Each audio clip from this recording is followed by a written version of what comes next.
মাঝে মাঝে মনে হয়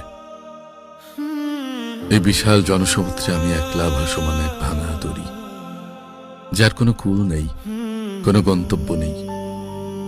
ছোটবেলা থেকে দেখে এসেছি মানুষ মানুষের জন্য বাঁচে, মানুষের কাঁধে হাত রেখে পথ চলে, কিন্তু আমার জীবনে সেই মানুষটা কোনো দিনও এলো না।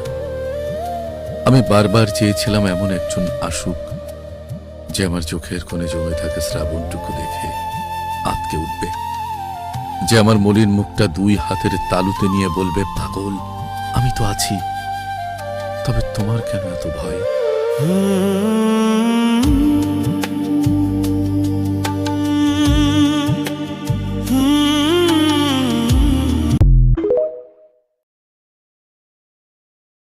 মাঝে মাঝে মনে হয় এই বিশাল জনসমুদ্রে আমি একলা ভাসমান এক ভাঙা দড়ি,